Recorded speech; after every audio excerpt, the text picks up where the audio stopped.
Greetings and welcome to House of R. Wow. A Ringerverse podcast on the Ringer Podcast Network. I'm Mallory Rubin. Joining me today in the city of Los Angeles, we've got chemistry, history, plus the real shit, shared trauma. It's Joanna Robinson. Wait, so you want to talk about episode 7 of season 2 of Stranger Things already? Is that what you meant by shared trauma? Yeah, that's what the entire pod is going to be about today. Okay. The lost sister, Callie, 8. What a thrill to be sitting here with you, Mallory Rubin. Can't believe it. Can't believe What it. an honor. A pleasure, a privilege, a joy.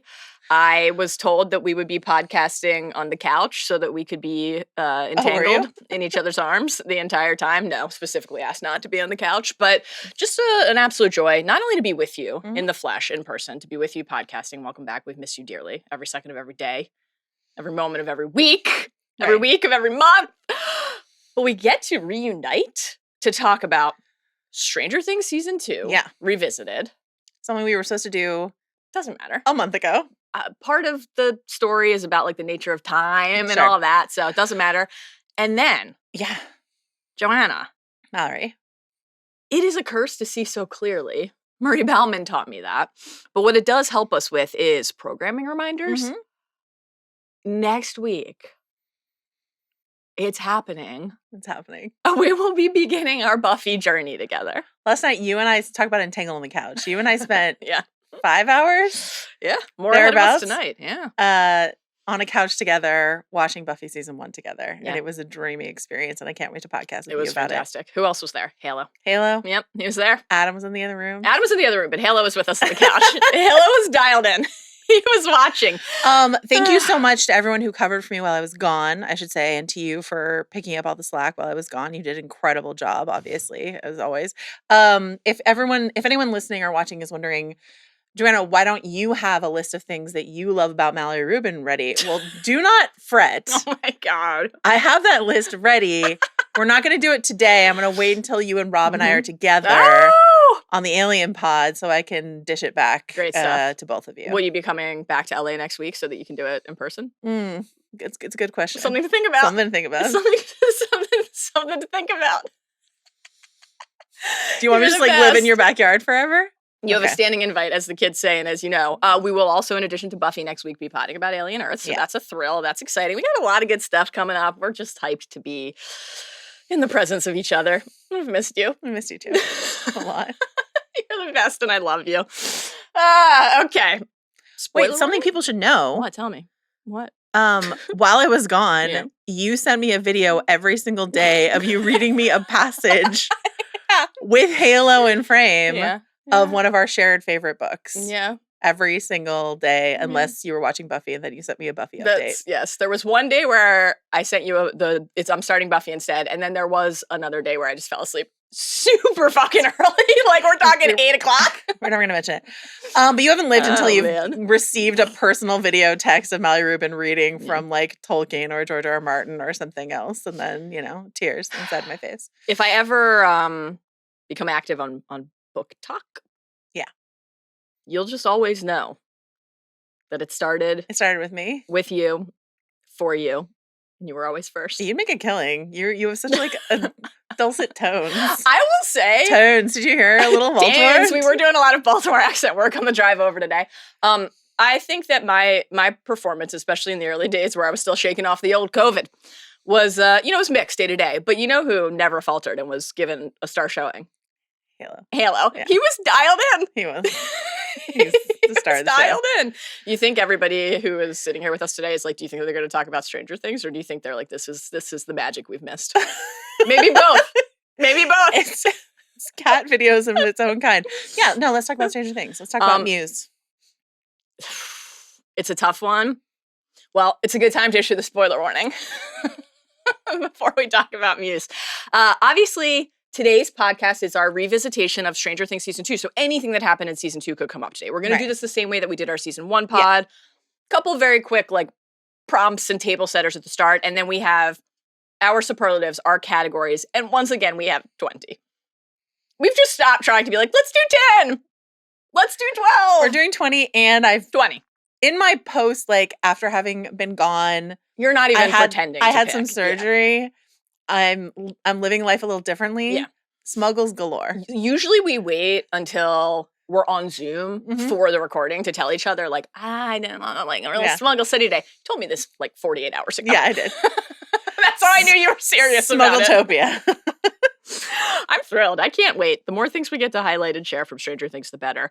So anything from season 2, obviously anything from season 1 that we've already talked about and that people will have watched in the process of getting through season 2 could come up today. In terms of future seasons, same general approach as last pod. This is a rewatch in the run-up to season 5. The final season. The final season. Episodes so long, they've told the Duffers they can't release the runtimes. Say goodbye to your family on 3 cherished holidays. Oh my God. You'll be watching Stranger Things. So, because we're marching toward the end, we have a category at the end of the pod today that we will specifically say, hey, we're going to be talking about like season 5 stuff. If you don't want to hear this, skip ahead. Throughout the rest of the pod, we might occasionally reference or allude to something from future seasons, but like, think of it as like a sprinkling of a trail of raw meat along a railroad track. One note on that. Yeah. And it'll be my only note for Steve the Hair Harrington, who otherwise is flawless throughout season 2. Flawless. Is he? A lot of handling of the raw meat to then touch the glasses. Take the glove off. I don't think that the kids in Stranger Things were rocking the level of Purell that I am here in 2025. You know? So that's concerning. I'm like, no free ads, but yeah. No free ads, but Purell, if you're interested, we are loyal customers. We really are. We are loyal customers. It hasn't stopped us from getting COVID, but listen. Oh, God. Joanna. Yeah, all right. Any other programming reminders, spoiler warnings? No, I'm just really excited. Business at the top. We're doing season 2, and we will be doing season 3 and season 4 as well before season 5 is upon us in November. And you told me that season 3 can be entirely about Hopper's Hawaiian shirt, right? That's what you told me. I told you could wear Hopper's Hawaiian shirt during the pod. That actually is what you said. Should I? Yes. They got it at JCPenney, right? If I remember. I'll see what I can find. I feel confident we can find this for you. I gotta tell you something. I have never once in my 38 years worn a Hawaiian shirt. Not that I remember. And if there was ever an occasion to start. You know, a very popular giveaway at Camden Yards every year is the Orioles Hawaiian shirt. So popular, in fact, that I believe this year they did the giveaway twice. Has anyone sent me one? No, they haven't. Something to think about. Wow. Something to think about. I know you know they're listening, so I look forward to you getting that in the mail soon. That was shameless.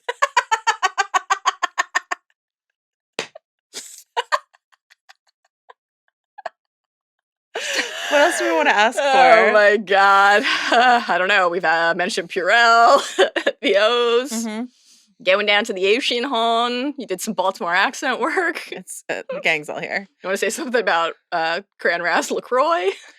No free ads, but we're interested. We did want to do. Let's get into it. Let's get into it. We're on a curiosity voyage. We need our paddles to travel and to podcast. So let's get to our opening snapshot.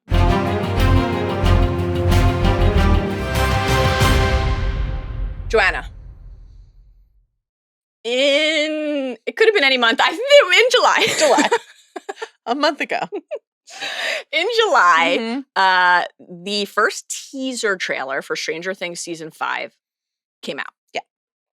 And when we were originally planning to do this pod, it was much closer to that. We were going to talk about it in a little more detail. You know what? There are going to be more trailers in the future. I mean, no promises. We'll see. But maybe we'll talk about future trailers in more detail. I think they called this one a teaser. And it was like 2.5 minutes. Yeah, it's quite long. I know. And I got to say, I was like, if this is an indicator, a teaser, 2.5 minutes, I assume the full trailer will still only be like 3.5. But what if it's like 7? Because all of the episodes are 3.5 hours. Exactly. I mean, oh my God. We still, though, wanted to quickly mention it. You had a great idea, which was to basically each highlight 1 or 2 things that just either gave you that little feeling in your chest or got you particularly hyped, or maybe the absence of something that made you wonder. What is your... Where is Argyle? Back in California, living his best life. Purple Palm Tree Delight. Purple Palm Tree Delight, if you're interested in sponsoring the podcast. Oh, yeah. I mean, that would be a vibe. We'll see. For the We'll New see Year's how long those episodes are. the New Year's finale pod. Yeah. Okay. What is most top of mind for you after checking out this teaser trailer? Your pick is kind of my pick, so I'm going to pick something else, but I'm excited to yes and the Great. thing that you picked, which I do think is like kind of the most exciting thing about this season 5 which trailer. is the very quick shot of Joyce and Hopper sitting on the edge of a bed together. That's what we're both talking about. Absolutely. About, right? We have the same priorities. For me, to take a strong left turn from that, there's a lot of Holly in this trailer. Baby Holly, who is now in college. I said baby Holly, an AARP eligible. Who's a preteen. So Mike and Nancy's younger sister, who we, like, when we did our season 1 pod, you and I were talking about some, like, the lingering shots on Holly, like, that they've done throughout the years. And we've always been wondering, is there going to be some sort of payoff to all of the deep trauma and everything Holly's been through? And we get a lot of the Wheeler fam. I mean, in the trailer. You know my feeling on this? Ted spinoff when? Ted Death Watch when is my question. Boy. Am I remembering that there's a shot of Holly and Karen like sideways underwater in a tank of some sort? It's worrying. It's upsetting. It's worrying. Karen's here. She was largely sidelined in season 4. But Karen's here. But it's Holly's time to shine. So I'm excited for a new Wheeler. Incredible pick. Thanks. Mine is just... And it feels really right for today's pod, for the season 2 pod. Mine is Will Byers. There were a lot of shots of Will and a lot of shots of Will grabbing the neck as the hair stood up and the goose flesh popped. Poor Noah Schnapp is like, please never write another stage direction that is Will worriedly grabs the back of his neck. Some intense eye looks and shots of Will over some sort of key line of dialogue, very tense moment. And like, again, we won't get into too many particulars from subsequent seasons, 3 and 4 here yet, but season 2, you can't have season 2 without a really crucial Will involvement in major aspects of the plot.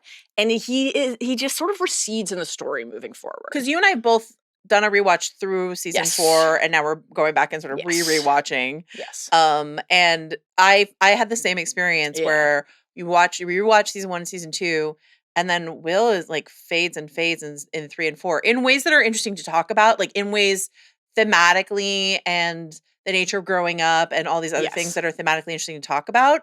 But I want a lot of Will Byers in the final season. And I was really excited to see how much of him was in the trailer. Yeah, he's like, as we've talked about when we first covered season 4 together, getting to cover a season of television together a second time is how you know you've been potting with someone for like a minute, which is a great feeling.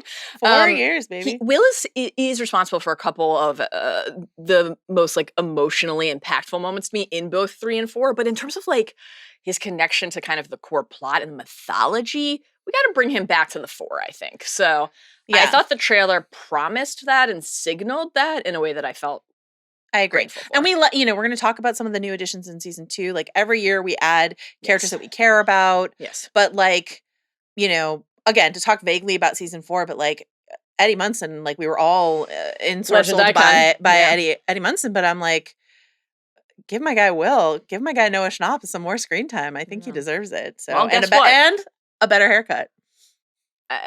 The season 2 haircut is really something. I think it's the season 2 haircut is where the bang, like the shape of the bowl around the bang starts to just. I think it's the season 4 is you the had worst a lot crime. of comments on season 4's hair. I do recall that. Yeah. But he's got a better haircut in the season 5 trailer, so that's I love that for him. Great stuff. A lot of good jackets in the season 5 teaser trailer. I noticed that as well. A lot of radio station stuff. That's right. Yeah. I'm Can't excited. wait. Can't fucking wait. Okay.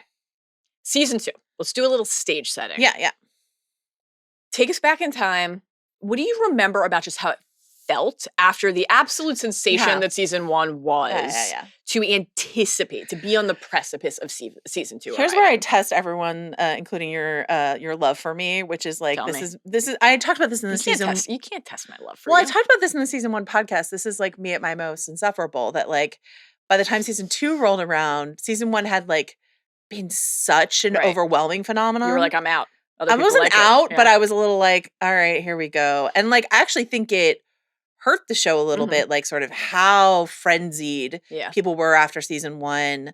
I remember like the first image release from season 2, we got the like the boys in the Ghostbusters costumes and stuff like that. Yeah. The idea of Halloween, all of that was really fun. And I liked the season a lot, but I think the frothing at the mouth for season 2, and like there are plenty of people you'll still find that just think like season 1 was the best and then it was like downhill the rest of the way. You and I both think season 1 is the best season, right? But I don't think we think it's as much of a drop off as some other people decided it was. And I really like season 2 a lot, actually. Me too. I like them all. And every time I revisit some major missteps, but I really like there season 2. There are a couple grave errors in season 2, which we will talk about today. But I still have a lot of fondness and affection for season 2. And I think revisiting it, one of the things, maybe I'll save this for, put a pin in this, we'll come back to it in season 3. Season 3, as you know, it's a season I'm maybe a little higher on than some other people. I love season 3. You love them all. I love kids, I love a coming of age story set at the mall. And I love, I love a man. I love an orange Julius. I love a man with a mustache and a Hawaiian shirt. And a Hawaiian shirt, I guess. It's a thing I learned about myself watching season 3. Season 2 is a more important and better season for advancing the mythology, the lore of the world, than season 3 is, even though I have more of like an emotional attachment to season 3. And so every time I revisit season 2, and then there's just, we'll get to this in our categories, there are a few things in season 2 that are like, to me, God tier in terms of character pairings and a few developments with some of the characters and the introduction of, we have a lot of new figures and we're going to talk about that more in a second. Some icons enter the mix. Obviously, I'm talking about Dart. Some others as well. We'll get to them. And so that's very fun. And then there are some other people who arrive here who make less of a positive impression. Part of what contributes to that, Joanna, is that there's an additional episode in this season. This is a season with 9 episodes. And one of them is, I think it's fair to say, not to step on future categories, universally widely considered the worst episode of the series to date and just the most kind of misguided. A big misstep. We're talking, of course, about episode 7, The Lost Sister. And I was just telling Jomi before we started recording that both times I rewatched season 2, I just skipped it. And it makes no impact to skip it. So that's just a true story of season 2. And not only is episode 7 of season 2 something you can skip and an unfortunate misstep, but it opens the whole season. So every time you rewatch, you're just like, oh yeah, this is here. Yeah. But I there are some just incredible, unforgettable aspects of this season. There are. Yeah. If you choose to skip episode 7 the first time you're watching this because you've heard that that's the thing to do, certainly it makes for a more cohesive viewing experience because 6 and 8 are seamlessly. There's a second of real time that separates them. We get Papa's alive. That's probably worth knowing. I guess. You're caught up. Okay. You mentioned like the seasonal mood that Stranger Things puts you in when we did our season 1 pod. Summary vibes. Yeah. Obviously, season 3 is just overt. The essence of summer in so many respects. This season is set in the same time, right? We have our whole like anniversary effect aspect of the plot. It's 1 year after the events of season 1, the trick-or-treating, the Halloween costumes, it's set at Halloween, but it also comes out on Halloween. There was a lot, that was part of how it was like marketed, how it was presented, spooky season, get in the mood for Stranger Things. Did that have any bearing at all on how you received it? Were you like, this is just not the time of the year that I want to be watching Stranger Things, or did that make no impact? I can't remember that making an impact. Certainly better than the strange release strategies of season 4 and 5, I would say. So I don't think so. Okay. But I think it's fun to put it out in spooky season. Yeah.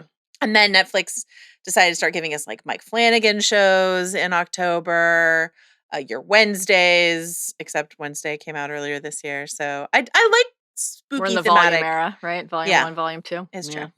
All the new characters.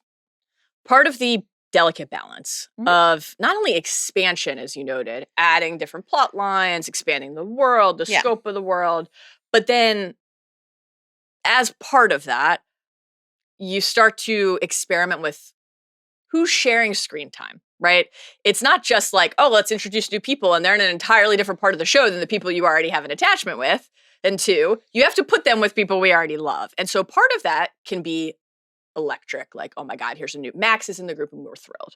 Mhm. Sometimes this leads to the need to, okay, we're going to introduce 8, Callie.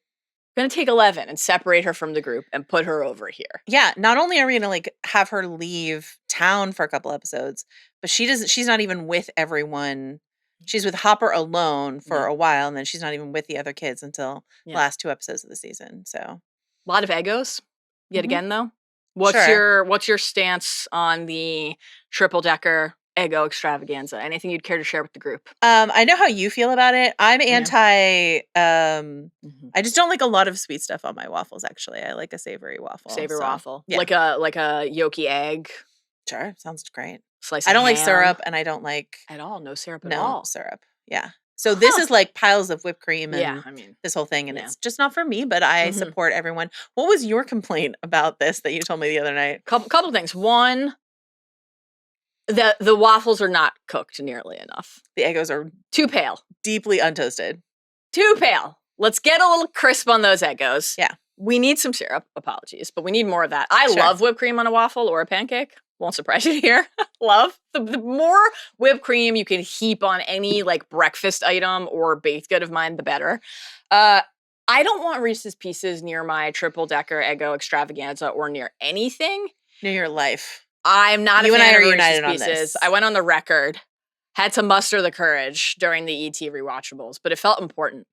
And I have no regrets. It's not a candy that I like. hobbitsanddragons@gmail.com if you would like to get on Mallory's case about this, but you and I are not as bad as a this. Three Musketeer, of course. It's just nougat, man. Come on, Dustin. Okay, well, while we're talking about the introduction of new characters and new figures into the story, let's just transition right into our stranger superlatives, because our first category today is Best New Addition. Joanna, no shortage of options. You're going to go first. Here are just some of the candidates you could pick from. Okay. Max. Sure. Billy. Yes. Dart. Are you picking Dart? I'm not. Bob. Yeah. Murray. Yeah. Erica. Uh-huh. The Sinclair parents. Yeah. Dr. Owens. The Mind Flayer. Yeah. We could be here all day. Dustin's mom. Muse. Yeah. Via stalking and then a cuddle. Yeah. Twos. Are you picking twos? I'm not. Okay, so you are picking Dart. I have some complicated feelings about this. Is this one of the categories where you picked like 9 people? I do have 9 people listened here, but no. It depends. I didn't even list Callie. Do you mean all of them as well? New edition impact on this season, or do you mean new edition impact on the series as a whole? I think it's 2 different answers. Wherever you'd like to go. Also, if that's your excuse to provide us with 2 different answers, go for it. I need no such excuse. Here we go.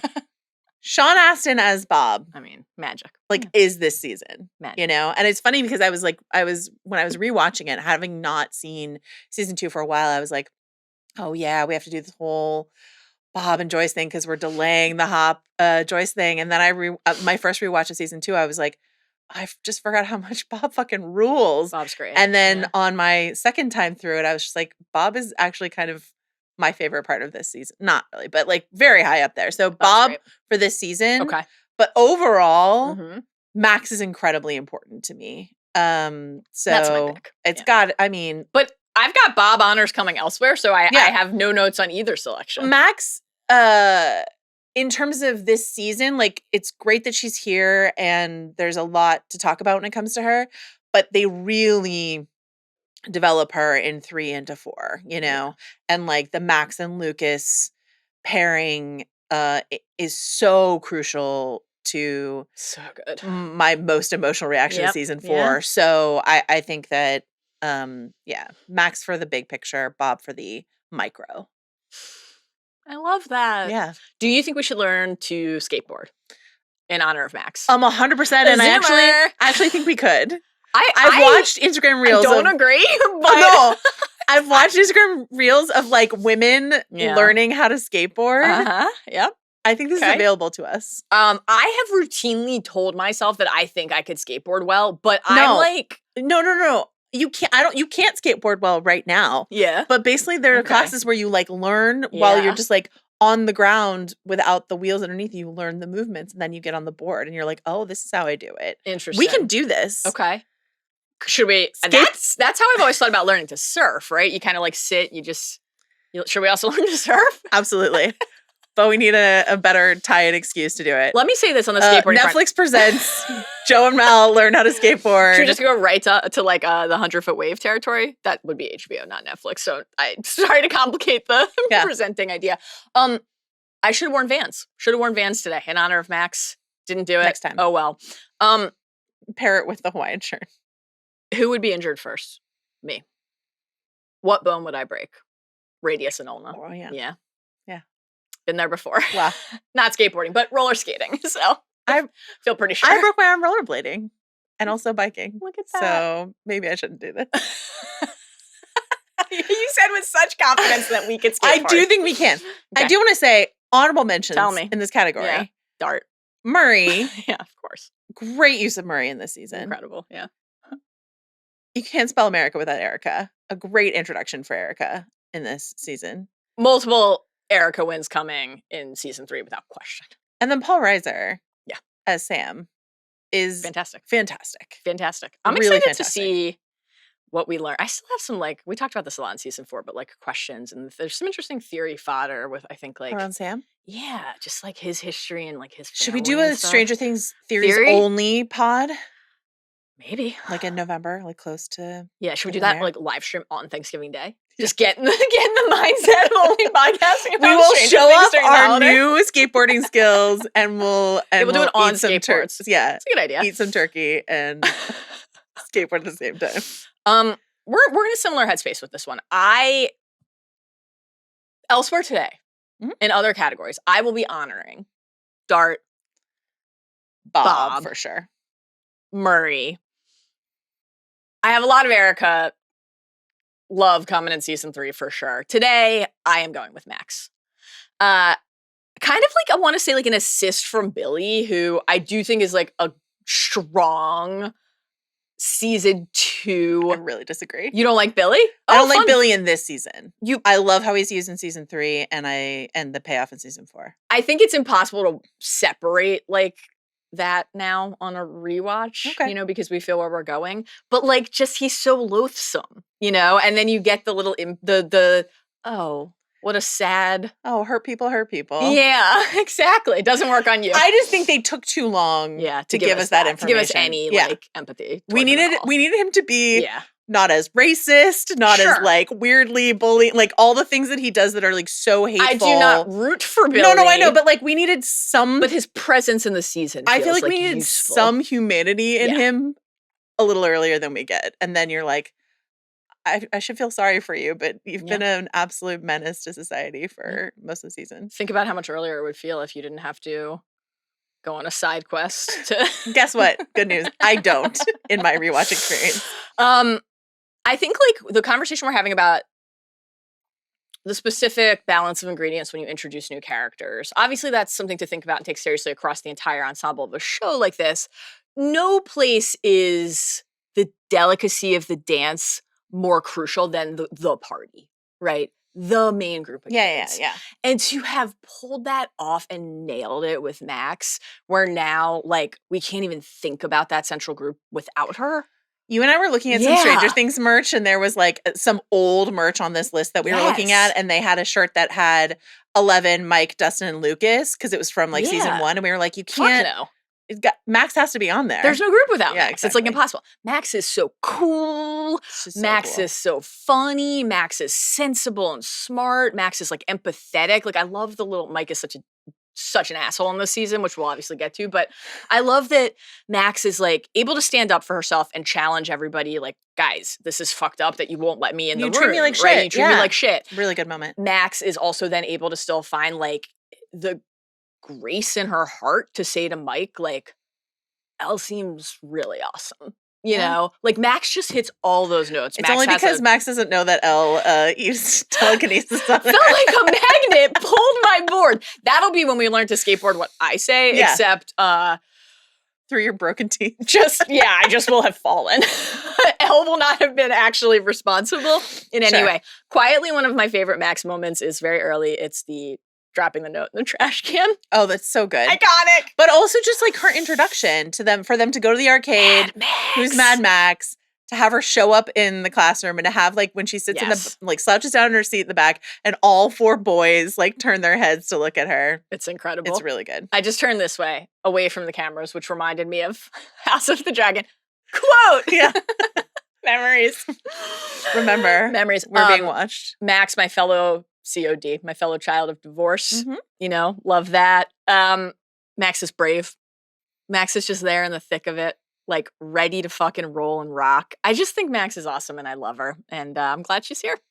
We should say City Sink is having a tremendous year. And I'm really excited to see what happens for season 5. But she had an incredible Broadway run, Tony nomination, absolutely crushing it. Great stuff. Should we go to our next category, which is one I am going to predict we have the same pick for, but maybe not. We don't. Oh, interesting. Because you have a clip, and I already know what that clip was because I walked in when they were testing it. So do you want to go first? Okay. Our next category is most important relationship. Of all 20 categories that we have today, this was the easiest for me to pick. Okay. By far, not even close. It is one of my favorite things about the show, period, across every season. And I think it is present elsewhere, but most beautifully rendered and meaningfully rendered in season 2. Can we hear the clip? Use the shampoo and the conditioner, and when your hair is damp, it's not wet, okay? When it's damp, you do 4 puffs of the Farrah Fawcett spray. Justin and Steve. I mean, my favorite duo. Inarguable. It's not, there are a lot of pairings I love on the show. There are character groupings I'm very invested in. This is the top of the list for me. I hope that they got like kale salads for everyone in the writer's room. The day that they figured out, they're like, okay, we want Jonathan and Nancy to go on a road trip together. Yeah. Like Steve and Nancy are going to break up-ish at the beginning of this season. What do we do with Steve Harrington? A character we were going to kill off in season 1. Unthinkable. Where do we put him? Yeah. And whoever said, why don't we put him with Dustin It's the best. Henderson. It's the best. Deserves a medal. I agree. The full medal ceremony. Let's go right to the end of A New Hope. Yeah. Like, this is just... I feel like when we talk about Marvel, I bring up a lot the Infinity War magic of like Thor and the Guardians. You know, when you take characters and you put them together and you're like, yes, this just feels right. Like, that's what every moment that Dustin and Steve share together feels like for me. It's just absolute magic. I had a hard time not picking them for basically every category that was like positive in its framing. I just love them. It's such an ingenious team up. The nature of how they, in the flow of the season, I always like think it happens earlier than it does. It's not until episode 5 that Dustin is, and we'll get to that scene elsewhere, looking for him. He's at the Wheelers. Coincidental. It's coincidence that brought these two together. It's like happenstance. Steve gets out with his like bouquet for Nancy. Sorry, I love you. What am I sorry for? And like Dustin's been yelling at Ted. And then it's just like, we have bigger problems in your love life.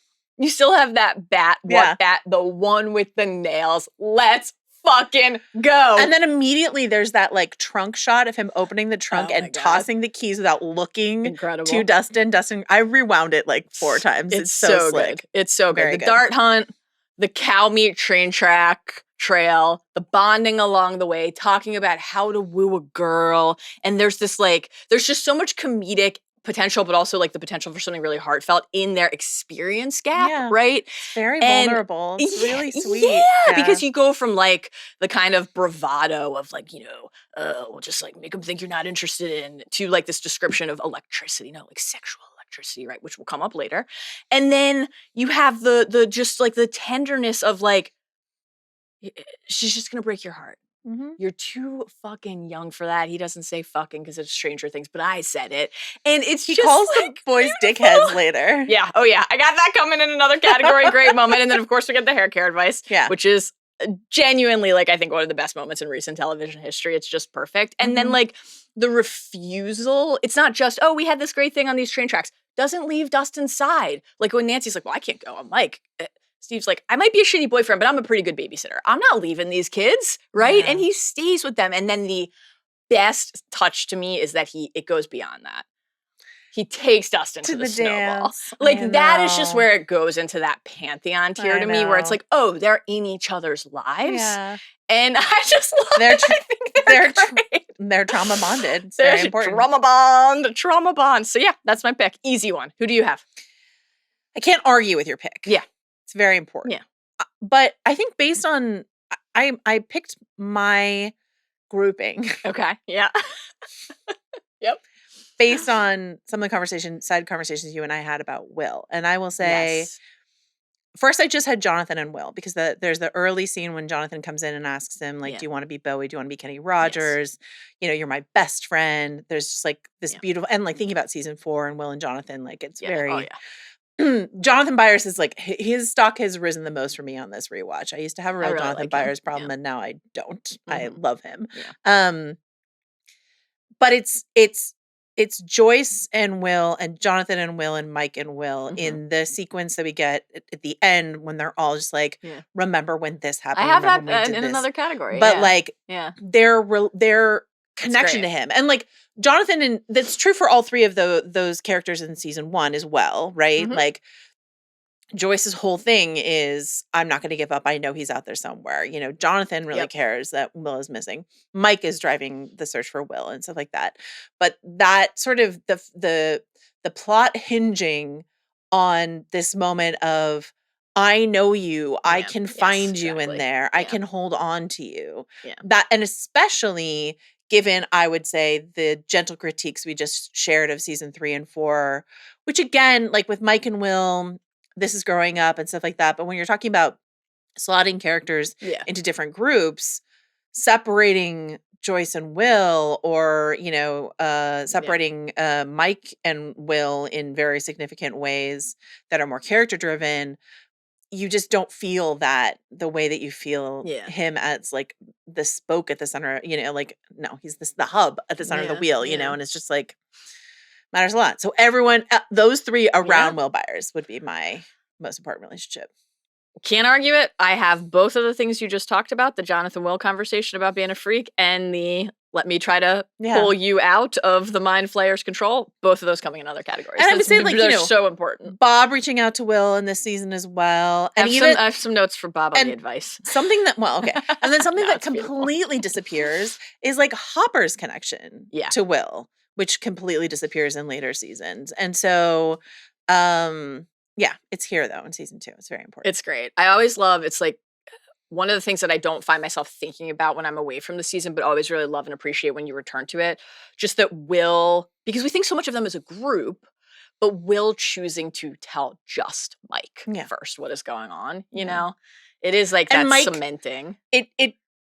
This season is the first step into my long journey towards like really loathing Mike Wheeler. But he is quite attentive towards Will this season. He's noticing when things are wrong with Will. Yes. I like the whole sequence with him and Will and Joyce, like in the house. Like I like that Mike gets, like Dustin and Lucas and Max are over here, and I like that Mike gets slotted into this storyline over here, and Ted and Karen have no idea where their children are. They do act like it. They're like, yeah, he's at Will's, but by then he's not. Great pick. Fantastic pick. Love it.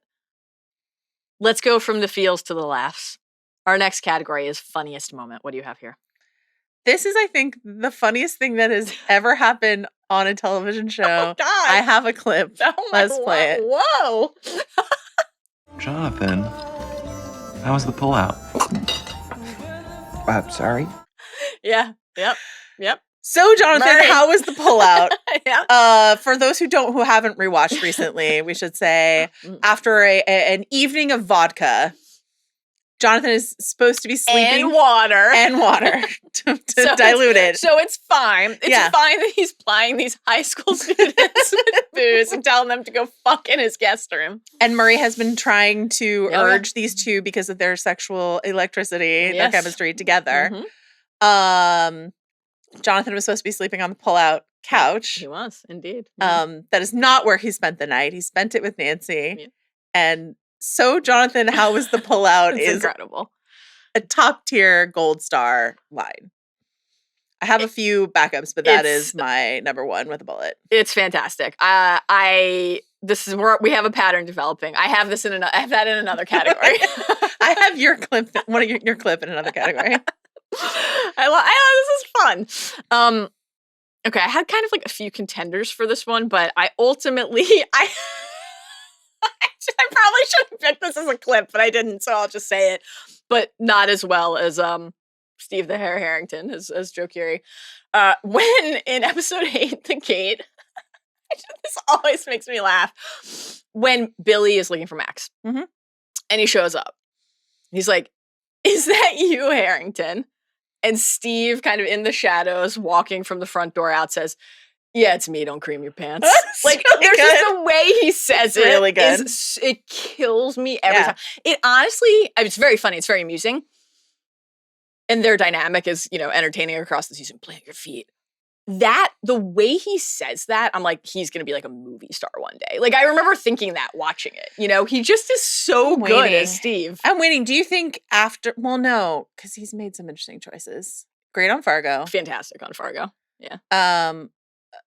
Is a genuine music star now. That's right. Yeah. So I don't know if his future is music instead of acting, but I hope it's both. Why not both? A Why musical? Not both? Is that what I just heard? Oh my God, that would be great. Okay. And then my runner-up here is also a Steve one, and it's what you mentioned earlier with the it kills me when this is in episode 6, the spy at the junkyard when he says, because Dustin and Lucas are talking, and he says, "Hey, dickheads, how come the only one helping me out is this random girl?" Yeah, it's just the best. Steve is so great. Couple follow-ups. Tell me. From me.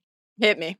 Jonathan saying, or Nancy saying, "You'll be done at this time," to Jonathan, listening to the Talking Heads reading Vonnegut, and he's like, "Sounds like a nice night." And I agree. I agree. Co-sign. I agree. I think I would like to hang out with Jonathan, honestly. 100%. Yeah. I mentioned this to you the other day. Doris from Hawkins Middle and Flo from Hawkins PD hate Joyce Byers, who keeps calling. The eye roll, the little... Doris from Hawkins Middle School was just like, "It's Joyce Byers on the phone." Really good. And then for the physical comedy of it, Dustin hiding Dart under his hat and then talking to his friends with a baby Deva dog under his ball cap. Sweet little Dart. Yeah. I mean, I have some, I think, sweet little Dart. It's complicated. Okay. We'll get to it. It's complicated. It's complicated. I think Dustin's desire to have Dart as a friend and protect him and nurture him is lovely. I think picking up Dart from the floor of a school bathroom and putting him on your head I have some notes. Silkwood shower time for you. Our next category. Yeah. Most emotional moment. Yeah. Do you want me to go first? This is where I have something you've already picked. So I can hit that since we've already kind of talked about it. I have a clip for this, actually. I saw you on the swings, and you were alone too. You're just swinging by yourself. And I just walked up to you and I asked if you wanted to be my friend. And you said yes. Absolutely love it. So that's what you were talking about earlier with your most important relationship, like that moment in the spy shack. And I love that moment with Mike and Will most of all, but all of it, the whole sequence, Joyce like you said. The Tonka truck. Yeah.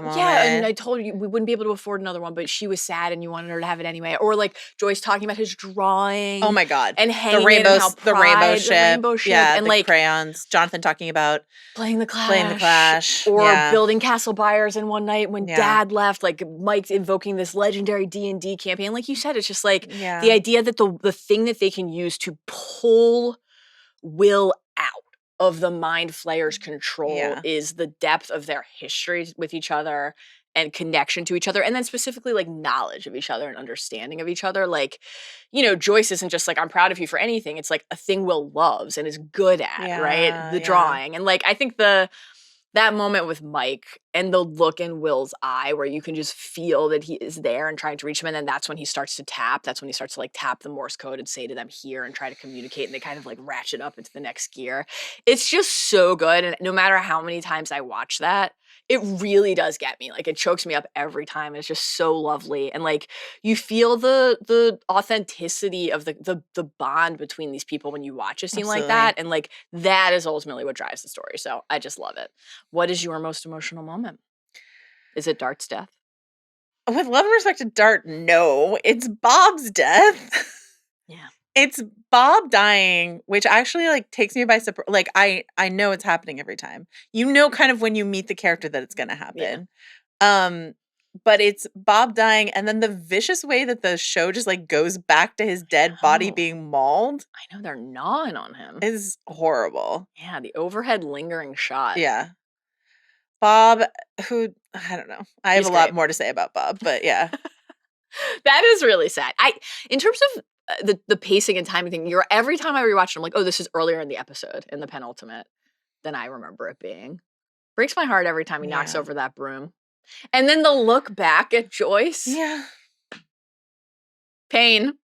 And he's really feeling himself. He did it. He did the thing. He did it. I know. Great pick. Scariest moment. Is it Dustin thinking Three Musketeers is a top 3 candy? Is that your pick for scariest moment? It's really close. Can you play this clip, please?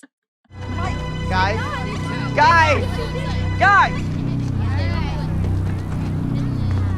Why is no one else wearing costumes?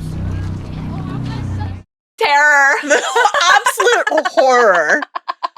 I mean, the boys look so good in their costumes. You have the great montage of them getting their photos taken. Mike's all pissy.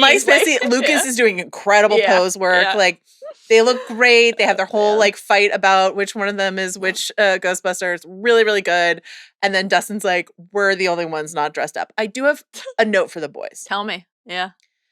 I think all of them are wearing undershirts under their coveralls. Mm-hmm. It's not hard to like unbutton or unzip the top of the coveralls and roll it down and tie it around your waist. And then it still looks a little silly, but really you're just wearing a t-shirt and like the bottom of some coveralls. Yeah.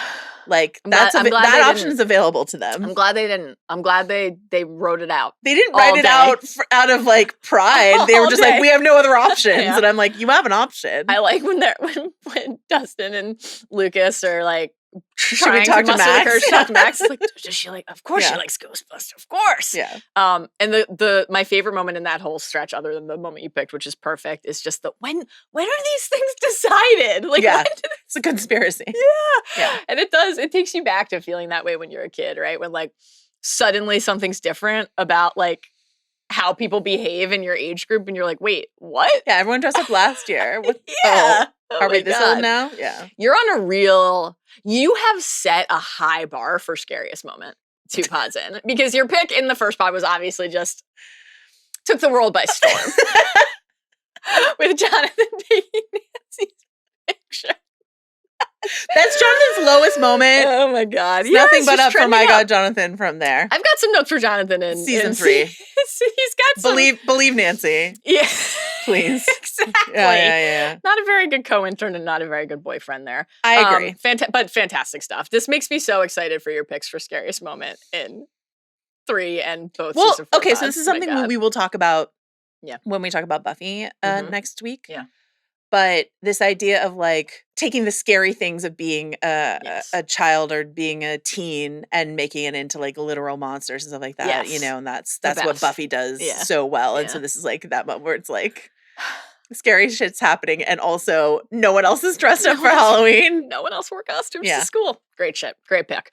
My pick is, I found myself unsurprisingly perhaps not picking a lot of L stuff today because I have like no L stuff. Yeah, so I thought this was maybe an area to talk about L for a bit, because my pick is basically like the there but for the grace glimpse into what Elle might be capable of if not for her friends. Right? Like, granted, I'd like to be clear. Yeah, I know. We saw her murder a lot of people in season 1. We saw her snap some necks. We saw her pop some brains. I don't want to imply that it's been just sunshine and daisies. It obviously hasn't. But it felt different in this season, because in season 1, the violence and that like the capacity to inflict that level of harm on other people is very rooted in like self-defense, whether it's at the lab or at the school or wherever. And so this like glimpse of what it looks like to take this, the gift, right, as 8 calls it, and deploy it more recklessly, and to see in a couple different aspects of the season we have like where you kind of like lose control in the fights with Hopper, for example, right? Like the ability to contain or wield this with intention. Elle is a kid, right? To be at that age, to have this power, and to be at that age where you get upset, you get angry, and suddenly every shard of glass in the room you're standing in explodes. Mhm. What happens to the person who is 10 feet away from you? You could hurt them. You could kill them. Do you even know? There's that kind of like, okay, more of the extension, as you said, for kind of like what it's like to grow up, to change. Do you know what's happening to your body, what you can do, etc. But then when we get to the lost sister plot, this like, what if we were more actively trying to pursue not safety for others, but vengeance? What if we were more actively like going into a gas station and just robbing the place? I know what you're talking about since Right. I don't rewatch this episode, but I'll take your word for it. What if we were just like ready to murder people? And of course, it's a test that Elle passes when she knocks the gun out of Callie's hand. But, you know, makes us think back to something we talked about with a lot of like fondness and affection in the season 1 pod. And actually they flash back to in that episode, the great, it is a through line of the series, this idea and this tension, the Mike Elle scene in season 1, like, you know, Elle's fear, am I the monster? And Mike, like, you're the hero, you saved me. And you feel like the knife's edge that Elle is walking, and how easy it would be to tip onto the other side. And I think something like Callie's lessons to her, being rooted in like reach for memories that make you angry. It's like the anti-Patronus. It's the anti-Kate Bush running up the hill. Like it's the remind yourself of the things that make you happy and the things that bring you joy. Yeah. Mm-hmm. Yeah. So that's scary, I think, to see like, okay, this is how it could go wrong for Elle. That's great. That's a great pick. I will say in the Hopper Elle fight, Dominion, and I have a lot more to say about Hopper in season 3 and fighting, but like in season 2, yes. when she uses her telekinesis on him, like, and she doesn't like hurt him, but like the sofa comes up against him, like all this sort of stuff Rolling like that. Book at him. It's a really good, like, I have to grapple with my kid being able to stand up to me in this way. Like he's such a physically imposing guy, and he's like a real brute in season 3, but like here in Smeller's like, I love it. I'm like, it's a lot. But in season 2, I love it. He's his daughter never grew past the age of being just like a little small thing that you care for. And so Hopper, throughout 2 and 3, sort of really trying to maneuver what it means to be the father of someone growing up, and in this way, supernaturally powerful, is really interesting. Yeah, I love that he's like standing there next to Elle when she closes the mother gate, like and he's an action hero and a brave guy on the front lines. He's down in the tunnels in many ways throughout the season, obviously, but like and he's scared. He doesn't want her to overexert herself, but like to have to really say like, oh, right, you are going to be the one always who can do the thing that other people can't. And I really always like, I'm kind of like, wait, how has Sarah never come up? But also then when he starts to finally in the truck scene at the end, talk about Sarah to Elle, and like, that was Sarah. That was my girl. And he says the thing he says about the black hole, and like how he feels like a black hole, obviously an idea that really recurs in season 4, and how the black hole got her, and like that he's afraid, said this last pod, but like very like Joel Ellie Sarah coded, like the idea that like the thing you couldn't prevent with the person who came first guides every decision you make about this other person who's not the same. Yeah. It's just really interesting. Real mood shift coming here. Perhaps. It could be anything. Goopiest moment. I think there's a clear winner for this. Interesting. And then like a really fun backup. Okay. Tell me. Do you not think it's 11 going through the vaginal canal in Hawkins Middle School at the beginning of the season? I don't. Birthing herself? I don't, but perhaps only because I'd been inoculated by that point after seeing all of the season 1 journeys through the portal canals. Like, I think this one is goopier because there's like a membrane that she has There to like is. penetrate. There's some like tendrils of membranes in the tree trunk in season 1. No. That's a good pick. I have some questions about that gate. Still, we have a lot of questions about a lot of games. I actually thought when you said that there's a clear winner, I thought you were gonna say the moment when with the pumpkin blade and examining the pumpkins, Callahan, and that's my backup. When Callahan, when Hop's like, don't touch anything without gloves, might be toxic, and Callahan's like, yeah, Callahan's basically licking the goop at that point. Yeah, that's great. my backup. That was my 100%. runner-up as well. For my pick, I'd like to finally talk about Dart. Okay. Because we have to acknowledge that Dart ate Muse. And so that is technically the pick for Goopiest Moment, and it pains me to say it, but it is. I can't, it's like so horrible. Because he not only is like noshing on Muse, but then does the classic turnaround, pedal open, Awful. you know. Yeah. It's very distressing. Yeah. I don't like seeing, as recently discussed on the Alien Earth pods, I don't like seeing bad things happen to cats. Mm-hmm. It distresses me genuinely. But it is an opportunity to talk about Dart, and Dart is a character I love, and I love the Dart-Dustin bond. Yeah. And I think like something like, I think Three Musketeers is a bad candy bar, but I love this, like, Dart is basically Venom, right? Like chocolate and brains. You know, that's delightful. I love that Three Musketeers becomes this little bridge between Dart and Dustin. I think that's wonderful. Obviously, there's also some goop with just, again, now I'll mention Alien again. All of the xenomorph-esque shedding of the many skins, very goopy. When Dart makes his way back, it pains me so much when Dustin hits Dart to cast him into the cellar. Like, it really makes me very upset. And then when he apologizes to him, and when Dart makes his way back to him, when they're down in the graveyard in the tunnels, and like all the other demo dogs are about to rush by, but like Dustin gives Dart this little piece of nougat, and Dart stays. And the fact that he can recognize him with like from the yellow spot on his tush, it's just all great. And it makes me so sad, genuinely, every time that we like pan Dart's body and he's there next to the candy wrapper, and that's definitively like how we know it's him. It's just really heartbreaking. And I always, on the lore front, I do always have he dies, right? Just like all the other demo dogs fall. So you're like, okay, he didn't like break free of the hive mind, but he was able to like make a different decision. That's it like actually is like interesting to me when thinking ahead to season 5, you know? Like, I don't know. So I just love Dart. I think he's great. I love the Dart-Dustin bond. And I really wish that Dart had not eaten Muse, but, you know, it was a learning experience for him, I hope. I'm sorry you ate my cat is really It's rough. an all-timer. It's moment. rough. Next category. Will we be sticking with Dustin? Entirely possible. Best coming of age moment. I will roll the clip. No. Out of all of my brother's friends, you're my favorite. You've always been my favorite. Really?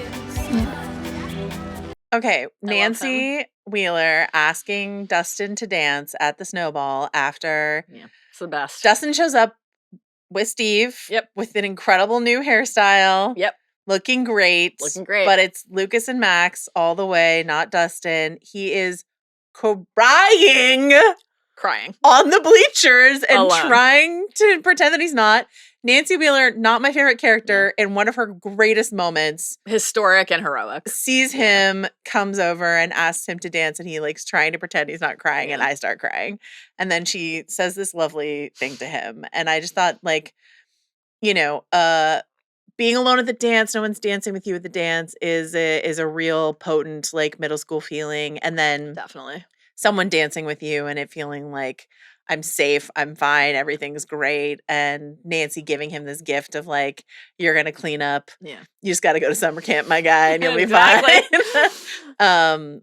I just thought it was a beautiful moment. Our trend continues. I have that pick coming in another category. It's one of my favorite scenes in the entire show.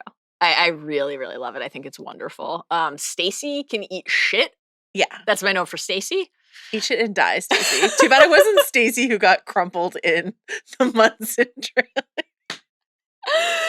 Oh, Stacy, man. wake up. I don't like this. That's what we should have gotten instead. Wow. You know? That would have been amazing. The fact that, like, everyone else then gets to look at it's like, oh, a high school girl too? That extra just like Oh, I know. degree of cool. Who dated Steve Harrington? Nancy Wheeler? Absolutely magical. Great stuff. Fantastic pick. I also have a Dustin pick, but it is a different Dustin pick. Dustin Heavy Pod, it had to be. He's an absolute fucking legend. I have a clip as well. Can we see it? I broke the rule of law, so I mean, if you want your girlfriend to take over my spot in the party, I understand. She's not my girlfriend. I saw you two holding hands on the bus, Lucas. She was just scared. Maybe, but I could feel it. Feel what? The electricity. Devastating and beautiful and just an incredible scene. And Gaten's so good. Oh my god, he's really fantastic. This is like really similar to my pick in this category from the last pod, but in a way that I love. Like, it's not like, oh yeah, we kind of like explored that. Let's like do something different. It's like, no, this is part of what it is to be like a young person in a friend group and for those dynamics to change. So not only do I love all of this like in the vacuum of season 2, but I really love that everybody's in a different spot than they were in season 1 with how they felt about it. Like Lucas and Dustin both having a crush on the same girl, Max. Who hasn't been there, right? You like the same person that like your best friend likes. Yeah. Nightmare. For season 1, we talked about all of the tension with Lucas and Mike because of Mike falling in love with Elle and trying to incorporate Elle into the group and Lucas's resentment and Dustin having to be the one to kind of like explain that and why everybody felt the way they did. And now for Dustin to be the one on the outs and Lucas to be the one who was trying to bring Max, a new member, into the party and Mike to be an absolute dipshit about it. Big jerk. An absolute asshole. A big when jerk. A mere year ago he was trying to bring 11 into the group. Man, some rough stuff for Mike. You put the party in jeopardy. You broke the rule of law. So did you. You told a stranger the truth. Like the arguing into like the excitement into the arguing into the heartbreak. Yeah. And then you're experiencing heartbreak where someone else who's really close to you is experiencing like euphoria, like the wave of possibility. That just feels so true to young life to me. And I just really, really, really love it. And then that extra element in that, the part of why I love that particular like line and moment and clip so much is Dustin incorporating that, the electricity, like this lesson he just learned from Steve just taught him. It's like, that's another way that their lives are changing, you know? And it's just like, really magical. And to be clear, like as you've said, we agree. Like I think Lucas and Max are just fantastic and like one of my favorite parts of the show. And Lucas is I think a huge riser like season over season and is just like, I think the Halloween screech and the dumpster stretch and tubular and stalker and like the opening up to each other on the roof of the bus. I like talking to you. Yeah. Talking to you is like all so wonderful. And I feel so invested in their relationship. And then I still feel so like crestfallen for Dustin. And that's like good storytelling. Really good storytelling. Yeah. So yeah, that's my pick. I just love it. It's great. It's great. Next category. The only true currency in this bankrupt world is what you share with someone else when you're uncool. Award for honoring the nerds. Yeah. What are you going with here? I feel like I know where you're going to go and I have a lot to back up what you're going to do, and do I feel any kind of way about how many of my clips have to do with Dustin? I don't. This is true of season 1. It's true of season 2 as well. Great. Please roll that clip. Thank you. I am on a curiosity voyage, and I need my paddles to travel. These books are my paddles.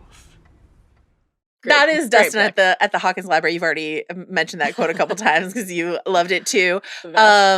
Dustin, who has exceeded his checkout limit of books at the Hawkins Library. Yeah. Me too. And actually, that stands in for the entire arc of Dustin being like scientifically curious about Dart and wanting to bring Dart in, not just to impress Max, as Steve accuses him of, but to like new species, show the science teacher and like talk about all the things he learns about various species and stuff like that, understanding photosensitivity and like all, heat sensitivity, all these things. And so I think his scientific curiosity, his science brain, is something that I want to honor. He's obviously not like the nerd of the season, though. So I'm assuming that is This is your where I will be pick? talking about Bob. Yeah. This is where I will be talking about Bob. Correct. Almost impossible to pick the clip. There are like 50 choices, but I have selected something that I think is a nice opening note here. You can't, not unless you know BASIC. I don't know what that means. It's a computer programming language. All right, teach it to me. Shall I teach you French while I'm at it, Jim? How about a little German? This is all-star stuff from That's Bob. really good.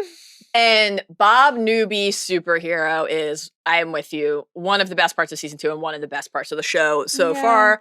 One of the things that I love so much about subsequent seasons is like when we look at the fridge in the buyer's home in season 3. Yeah, Bob Newby, Super Bob is Super there. Bob. Yeah, like, it's just so great.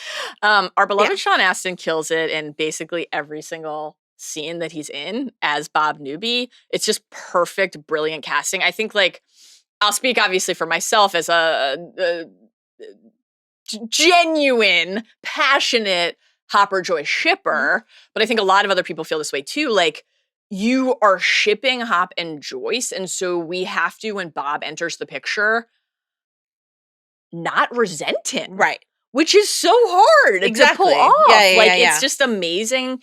And, you know, you see them dancing to Islands in the Streams, to Dolly and Kenny, and like Bob bringing Joyce a bologna sandwich at work, or showing up at the general store to take her into the back room and kiss her. He's like, God, I feel like I'm in high school. Like, it's crazy. Like, I just love all of that. And the reason that I thought this was a good pick, I mean, we can talk about Bob basically in every category, all the good categories.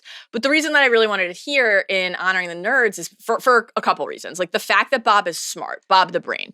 The fact that Bob is a problem solver. The fact that Bob was like the founder of AV Club. Like Mike's whole speech about Bob being the founder of Hawkins AV Club. Thomas Sir Clark, everything he knew. Like that's how they honor Bob when he's gone, to say like he was like the OG nerd who allowed us to celebrate being nerds. And what like inspires incredible. Mike to give that speech is like he sees the brain teasers that Bob brought to Will. To Will. He's like, nothing made me feel better when I was sick. And I was sick all the time. And like, I think the fact that he's into Joyce, it's like, who wouldn't be into Joyce? But the fact that he's into the whole family and keeps telling Joyce that, right? He's like, she's trying to like warn him, and he's just like, Jonathan, tough cookie, tough nut to crack. But like, I feel like I'm breaking through to Will, and like, he wants to be there for movie night. He wants to take Will to school. He wants to let Will use his camcorder. Like, it's just all fantastic. He wants to suggest moving to Maine. Like, he wants this unusual, different family that has its shit going on to be his family. Yeah, like without question. And I love on the brain teasers front when he shows up. You know, he has that moment where he kind of pulls Joyce aside and he's like, oh, like, do we need to like worry about talk about what's going on here? Will doesn't look well. You don't look well. But the fact that then he just like jumps into kind of piecing it together and it's a puzzle and that's exciting and fun, right? Like, is so wonderful. I just think it's like when he has that moment where he's like, he's very concerned and he's like, wait a minute, that's Lover's Lake. Yeah. I know what this is. Sure, like, and just to piece it together, and then he's like, trying to figure out the scale. if you're forced, and you are, you know, he's not ready. He doesn't have the data he needs. Like, it's just also great. He doesn't want her to go into the hole, but then he goes with her. He's at Hawkins' lab. Are you okay? It's just the jitters, right? But like, he's there and he stays there. I love that conversation that he and Joyce have about what it's like to be bullied, right? Like, that's what I love about you. You punch back when he says that to her. It's like, I just like find it so touching. He's like, I don't know why they did that. Yeah. Like, why do they do that? Maybe it makes them feel powerful. I don't know. But hey, look at me now. I get to date Joyce Byers. So like, then this pairs with your Dustin pick. How can that not be on our mind when Nancy's saying to Dustin, like, they're all going to realize that like, you're the one, you know, Dustin's another Bob, right? So I just find that wonderful and so great. And like, listen, did the Mr. Baldo advice end up backfiring? It did. I don't think. But I blame it on the mind flayer, not Bob. I feel like that would have happened anyway. I think it would have. I feel like that would have happened. I think it would have. I love when he's like, I always thought stuff like this happened in movies and comic books, you know? But then he's like so ready to embrace it. Open minds, spirit of imagination, Bob Newby, superhero. And then the fact that like knowing basic paired with bravery, like I'll do it because I can and I have to, but also because I'm willing to. Yeah. Magic. It's just the best. It's the best. And you're like worried about Bob the whole time. The whole fucking time. And rightly so. But when he leaves the gun behind, you're like, well, that's it. Oh, Bob. I know. The combo of leaving the gun and then knocking over the broom is... The broom could have happened to anyone. It hurts every Leaving time. the gun is... I don't think the gun would have saved him, man. but listen. Bob. He's so special. He's really great. I love him dearly. Okay. Next. Ship Wars. Yeah. What do you want to talk about here? This is where I will be talking about Murray Bauman actively encouraging 2 children to fuck in his home. So before we get there, then I will say, let's take that again. So before we get there, I want to say, I don't like Jonathan and Nancy together. I like Jonathan. I don't love Jonathan and Nancy together. I put in my answer, I ship Jonathan with Samantha, who's the girl that he met when he walked into the Halloween party. Kiss? Like, she would want to read Vonnegut and listen to Talking Heads with him. I like it. Okay. Jonathan and Samantha. Do you want Nancy to be with Steve? Here's the deal. I don't care for Nancy Wheeler that much. I ship Nancy and I guess a gun. I don't know. I want what Steve wants. She knows how to handle a gun. This is my journey in season 4. Steve yearning for Nancy makes me want Steve to have Nancy because I want Steve to have what he wants. That's my demented mentality around that. Yeah, I have an interesting relationship with Steve and Nancy, or Nancy and Jonathan, because I really actually quite like Nancy and Jonathan together, but I ultimately care so deeply about what Steve wants, and he is just so I did have a moment. Nancy. I did have a moment in season 4 before we get the Robin reveal where I was like, Steve and Robin, I'm down. I'm down for this. Yeah. And then 'twas not to be. That's okay. But Scoops ahoy, ocean of flavor. Can't wait to talk about Robin next season. Okay. What a legend Robin is. Great stuff. You want to take us back to Murray irresponsibly plying teens with vodka? I have a clip. Let's hear it. No, you're young, attractive, you've got chemistry, history, plus the real shit, shared trauma. I am so disturbed by this scene, but I also find much like the pull-out pic, every single aspect of it completely hilarious and riveting. And Murray is so entertaining. Basically everything he says in this sequence is a riot to me. Like, you've told me a lot of shockers today, but this is the first lie. That line, which I obviously love, the trust issues, your dad, psychoanalysis of Jonathan. When he's trying to figure it out with Nancy, he goes, name! Jonathan's like, Steve. This is a curse to see so clearly. It's just fantastic. Obviously, the pullout payoff the next morning is historic stuff. It's just, I think, genuinely very weird that he's like, hey, kids, go fuck. But also mesmerizing in television. my bunker. In my bunker, after I have given you a lot of vodka, don't worry, I will be giving you road vodka too. It's nuts. But and I think the kind of path to that, obviously there's everything in season 1, but just in this season, Jonathan and Nancy kind of talking, and then Steve comes in and he scoops Nancy up and they start canoodling against the locker, and then we pan and Jonathan's just walking away. George Michael sad boy walking down the hall, and then the whole, your bullshit fiasco at the Halloween party with Here's my other Nancy note for and Steve. Yeah. He's heartbroken. Yeah. He's upset. Yeah. He did abandon his girlfriend who was blind drunk It's true. at a party, and she didn't even have another friend there. He didn't say, hey, new Barb, because Nancy doesn't have any friends. Well, she just has ex-boyfriends and boyfriends. But he's not like, hey, will you take Nancy home? Right. He just leaves her there. So do you not believe when Jonathan says that Steve asked him to take her home? That's Jonathan lying for Steve. Yeah. Which is a nice thing for Jonathan. I suppose, yeah. It's a nice to, I would have been like, yeah, no, he left you. Do you want to go fucking Well, your sense of competition is stronger than Jonathan's.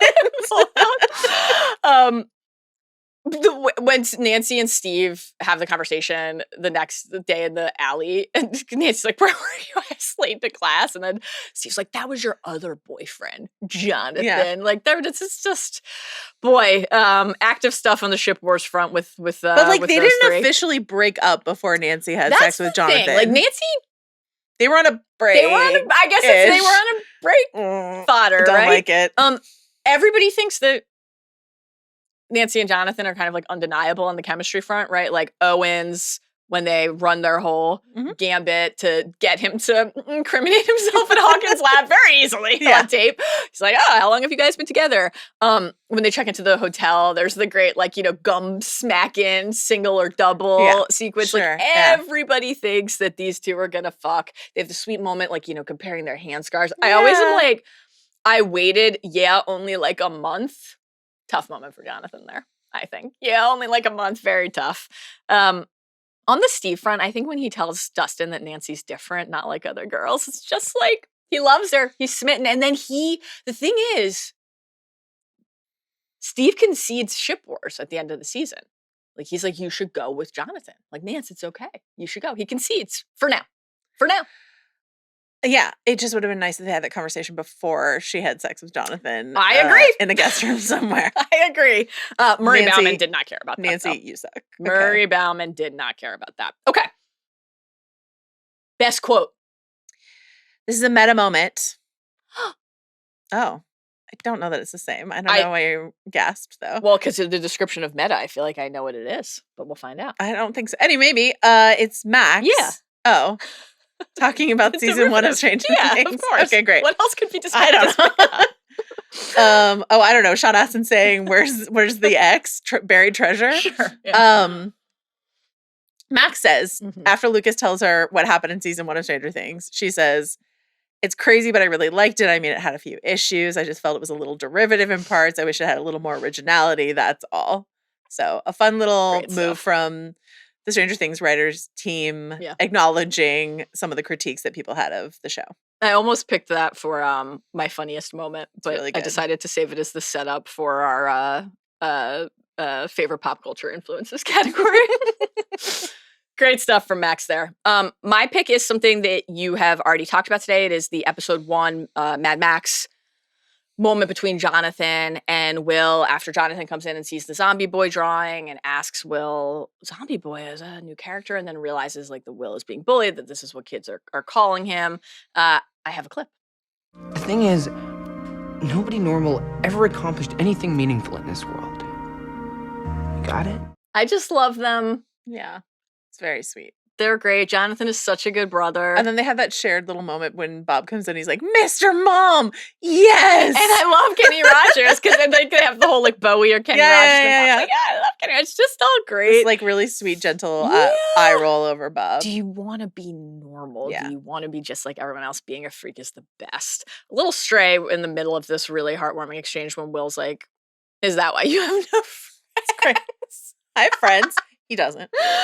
Oh, man. Yeah, it's just a beautiful moment and a beautiful, really crucial relationship that has given us a lot over the seasons. I love that one. Season 4, Jonathan makes a friend. Argyle. That's right. And what a friend it is. Argyle. Iconic. My backup here, I love the way that Hopper explains to Elle that compromise means halfway happy. Like halfway happy. I always love that. It's so cute. Her sort of grudging halfway happy is good. Halfway happy. Yeah. Halfway happy. Most memorable visual. One of my answers is like a sideways pop culture illusion, but I have so many of those when we get to that, so I don't mind blowing it here. I think Will at the door, the Close Encounters of the Third Kind reference of like the mind flayer outside the front of the buyer's home, Will at the door. That is like a stunning visual to me. Then my backup is when Hop goes down into the tunnel and we flip into the upside down. I love whenever we do a flip, like in with the bike riding in season 4 and stuff like that. Like it's really good. The snowball at the end, the very end of the season. Yeah. Creepy crawlies. That's a great one. All of the upside down visuals this season are cool. Like when Will, all of the true sight, like when he has those true sight moments. Yeah, and just he's in the arcade, and then suddenly the vines. The shift in the color treatment of the frame, like that's all really good. Hop gets his Silkwood shower in this season, but like, should we be concerned about who has inhaled the most? Yeah, I mean, upside down. Yes, Duff. In that moment in season 1, like, oh, it's toxic. It's like my kid was down there. Well, yeah, like you've all. Will has the most. That's true. Will was down there for so long. Yeah, I mean, Will had Dart inside of him, so like many tendrils of the mind flayer making their way into Will's eyes and ears and mouth and nostrils. That's a Yeah. Memorable visual in a startling way. That's spooky.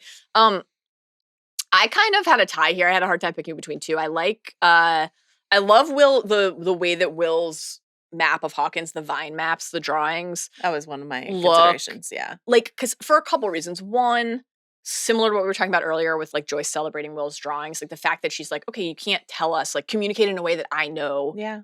It taps into how you express yourself. Also, right? it's like Joyce is like, do I need to fuck up my house again? I'll do it. That's the thing. Like, I love this as a kind of continuation of the Christmas lights. I'm going to communicate with you this way. Aspect of season 1, like it feels really, I don't know, like a way to kind of make it feel like an ongoing, continuing conversation visually as well. I love and then you have this, literal map of Hawkins and the idea of like this town, this hellmouth.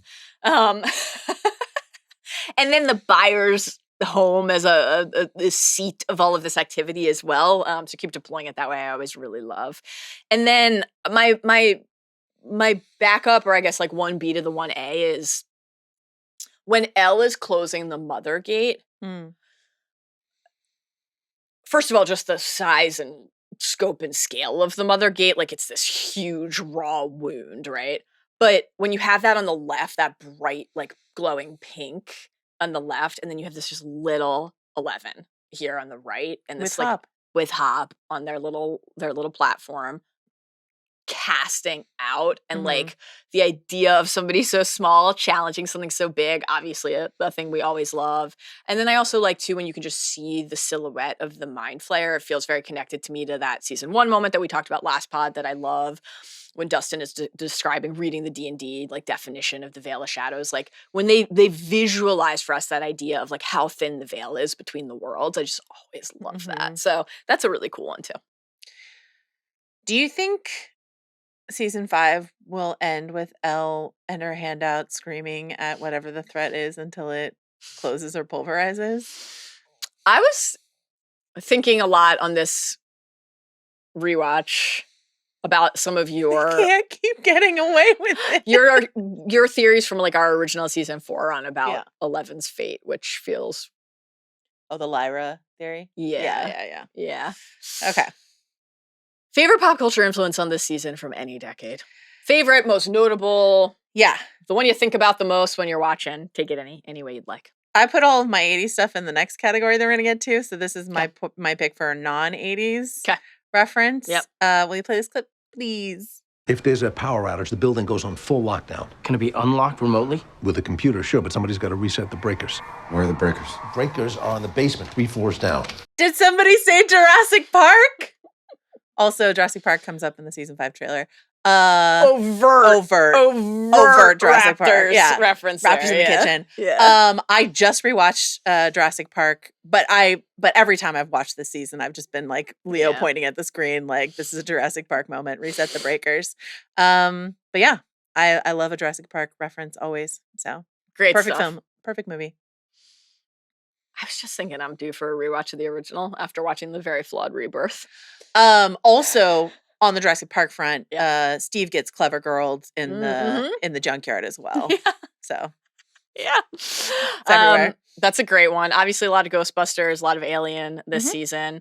I think I mentioned this on our season 1 pod. I definitely mentioned this when like Chris and I were potting about season 3 back in the day. I surely mentioned it when we were potting about season 4 in real time. I've mentioned this on many Ringer podcasts before, but when I watched this season, specifically the everything to do with the idea of the spy, I'm just like, this is Harry, Voldemort, Legilliman's Horcrux, Order of the Phoenix, Department of Mysteries. You think you have like access and insight. What if we turned it around? And like very painful things happened as a result of that.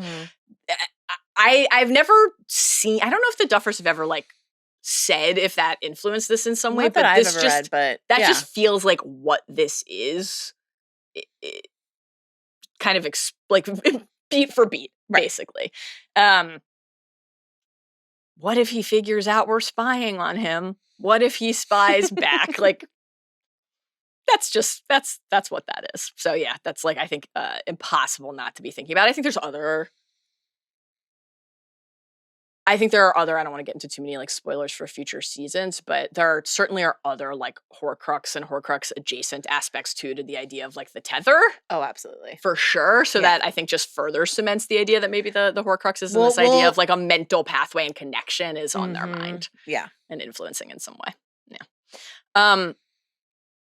Since neither of those were 80s picks, let's hit some 80s nostalgia here. What is the most potent use of 80s nostalgia in season 2? I have so many options.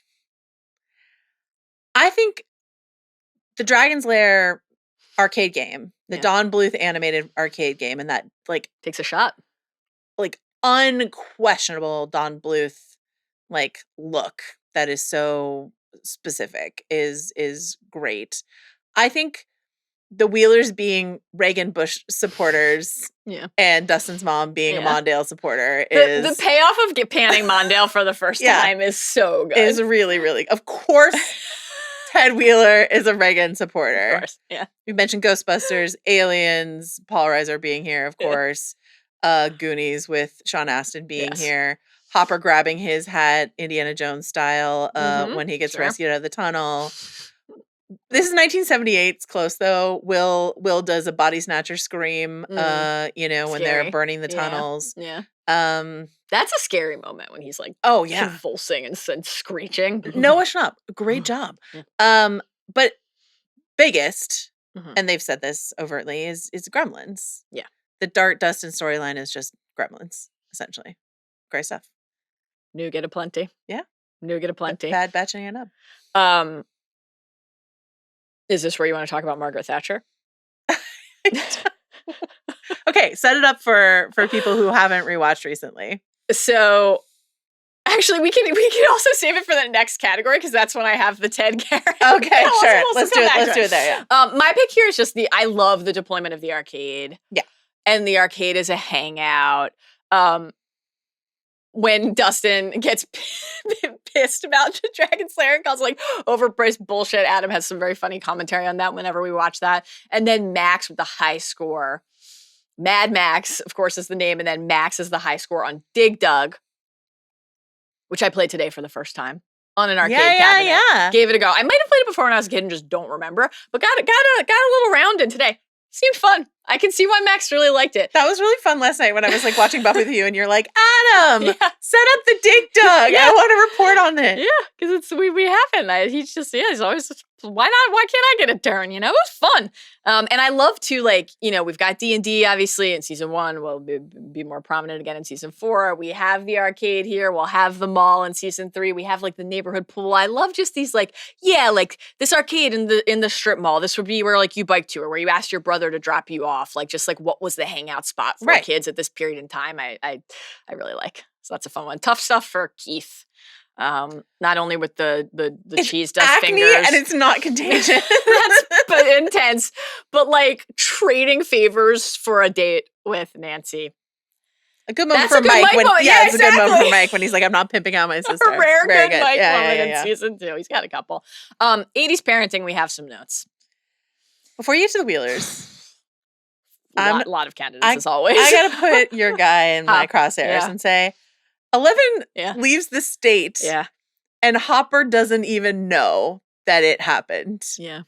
He sends one message over the CB radio to her. Late. Yeah. But he's not even late. He does the over the rest, but why was your first, you get rescued from it? A whole night has passed. Yeah. You get rescued from the tunnels and your first thought isn't, hey, I gotta go home. I know. Yeah. It's bad. It's so bad. It's bad. Yeah. Deeply bad. It's bad. Well, he's like, she's grounded. Where's she going? At least the Wheelers have lies, but at least they have like theories about where, Nancy calls in and is like, oh yeah, just having fun at Allie's, know. Yes. Yeah. I guess Nancy does have a friend, Allie. That's right. Yeah. But if Allie even exists. Anyway. Nancy has the haunting memory of Barb driving her to family dinners. Don't worry. I love KFC. Steve meant it, I think. Oh, I love KFC. I agree. Ted and Karen Wheeler. They just don't care where their kids are. And the thing is that it's multiple days. It's not like they're like, oh yeah, Allie's. It's like, I'm going to stay at Allie's again. Okay. How many nights or days in a row? I'm at Will's. I'm staying at Will's. Oh, yeah, no, my mom said that. I mean, Mike's Mike at Will's. was at Will's. Maybe they, Jonathan, okay, maybe they caught a matinee. Like, how long between? I just love when Dustin shows up there and he's like, your line has been tied up for 2 hours. This is when we have seen Karen sitting with the checkbook. Mm-hmm. On the phone, invoking Margaret Thatcher. Yeah, we don't know what that's about. Remarkable stuff, hysterical little detail. And then Dustin asked Ted, who Karen, like, do you think it's Nancy, get the door? Do you think it's Nancy Reagan? She was like, well, maybe if it was Margaret Thatcher. Yeah. Or is it Princess Di? Like, what is she like? I wish it had been Margaret Thatcher It's instead. been a 2-hour conversation. Could be all of it. Wow. Could be all of the above. Is Mike home? And Ted, who has been ordered to the door by Karen, turns his head and screams, Karen, where's our son? Says no fucking idea. Hilarious moment also from Ted. I love Mike's face in response to this when Ted is using his, like, baseball analogy, right? Like, it's not 3 strikes, son. Like, you're on the bench. You wouldn't even be on the team. And Mike's like, are you saying, like, you want me, like, not to be in the family / yeah. dead? Like, what is going on? Is Nancy home? Karen, where's Nancy? Our children don't live here anymore. Didn't you know? Just great stuff. I agree with you. I have some notes on how Hopper parents Ellen this season. Yeah, it's not his best. It's not his best. I'll give a follow-up to Max's mom. Billy's dad. Billy's dad. Brutal. Team Dustin's mom. Wonderful. Love her. Team Wonderful. The Sinclairs. They're fantastic. The Sinclairs are fantastic. Fantastic. Sophomore slump miscalculation. Feels like there are 2 contenders here. The dip for Mike and the lost sister arc. I have a third. Tell me. Overcalculating how much we care about Barb. Incredible pick. Yeah.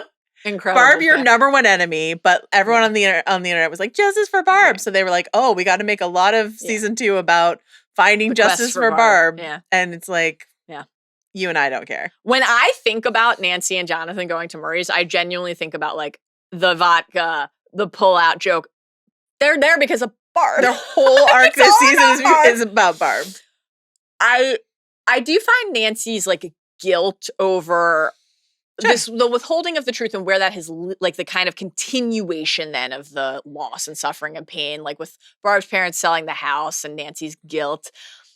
Nancy excusing herself from the KFC dinner, going into the bathroom, and then there being a photo of Barb in the bathroom. I'm sorry, it's where we have to draw the line.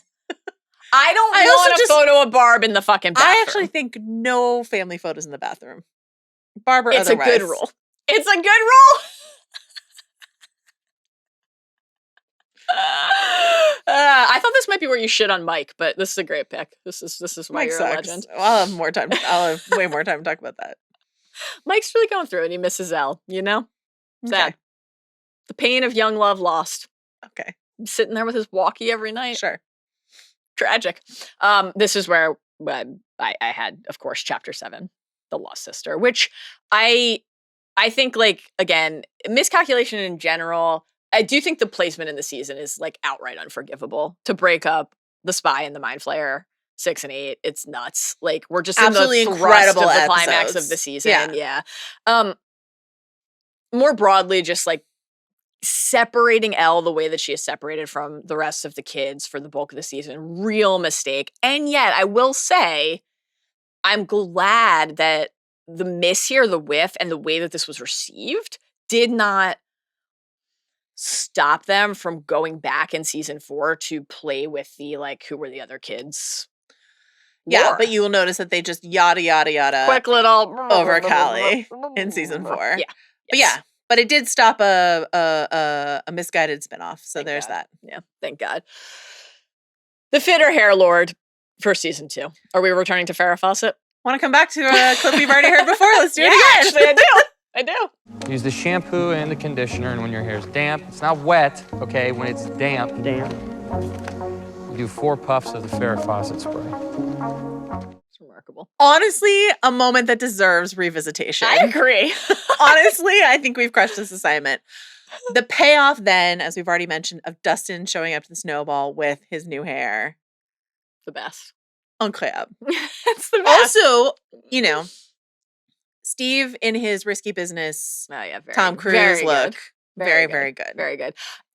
The hair advice in that sequence is why it's fabled, but it's also my pick yet again for, I just think Steve's whole look there is iconic. The skinny jeans, the jacket. The Nikes again. This gray jacket is sensational. Absolutely. And the nail bat poking over the shoulder, the shades, the gloves. I can tell that Joe Keery in the offseason practiced posing with that bat. There are so many shots of him with the bat slung over his shoulder, like looking over his shoulder. He's just like, yeah, I know I look hot as shit. Like, look, I don't want to overstate things, but you know how when we did our Back to the Future pod earlier this summer, what a blast that was, 40th anniversary. Check out that pod if you haven't. And we talked about how, like, you see Marty and you're just like, right, this is going to be forever an iconic look. Yeah. No one's like quite at the mark, but like that's kind of what they're pulling off here. I agree. And it's amazing. No one can touch Steve in this category. It just had to happen. I do think we would be remiss if we didn't observe and note the number of times that characters in the show are commenting on how tight Billy's jeans are, though. Are commenting on his ass. Look at his or tush. Something, or something else about the unbuttoned shirt, his hair, the sig. Post keg stand at the Halloween party, he's got the leather jacket, no shirt, and his entire torso is just like glistening, one presumed with regurgitated beer. Fine, but like nonetheless glistening, and then the tight jeans. It's a lot. You know who's a fan of how that teen boy looks? Karen Wheeler. I know. Put a pin in that. We'll be coming back to it. It's just a great payoff. You know, she did ask Ted to open the door once again, and he did not oblige. And if he had, a lot of things would have been different, Ted. True. Best needle drop. Speaking of Billy, I'm going to give it to Rock You Like a Hurricane, the Scorpions, for Billy's entrance. Nice. I love that song. I think it's really well deployed for a character that I think ultimately doesn't work perfectly for me this season, but will work better in subsequent seasons, and I just love that song. That's a really good pick. This is where I have the snowball. Time after time, our queen Cyndi Lauper. Everything you already said. Time travel theory about season 5 of Stranger Things. Exactly. It's always on our minds. I just, we talked about it. It's just beautiful, and like I love all of the different characters who are featured in the snowball. Like I love when we cut outside to Joyce and Hop. We've had the moments earlier in the season about the strength of his cigarette, and then how it takes them back to when they were kids together in school, and like tough a dip on the riser slider scale. It's a dip for Mike and Elle in season 2 from season 1, the highs of season 1, but like it's when a payoff the police from season kicks 1. in, and then like and Hop too, because he has aired, as you were just talking about, in his guardianship in some ways, despite his good intentions and the reasons. And so like for him, when he's sitting with Owens and he gets the birth certificate, Jane Hopper, and he's been the one all season who's like,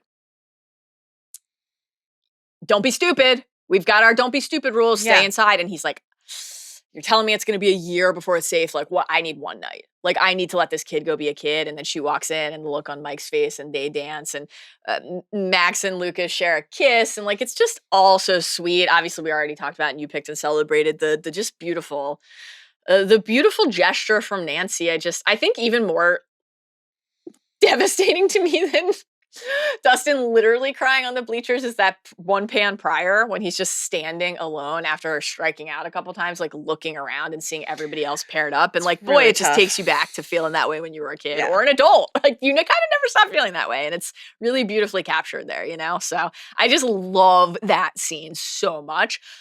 We already mentioned the Islands in the Stream dance with Joyce and Bob, which I love. And then obviously like Don't a runner-up. Jim Croce.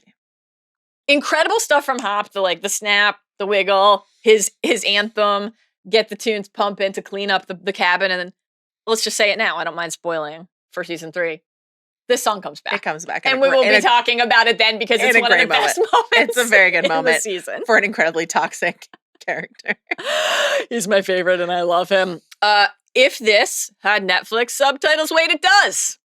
What's your subtitle of the season, Joanna? So the reason we created this category is because in later seasons of Stranger Things, Flesh Descending Wetly, they go absolutely bananas. Yeah. This is not true in the early seasons. the captions are sort of dull. Mm-hmm. That being said, I've picked just chittering because anytime anything, and I've said this to you before, anytime something chitters, it is an absolute no for me.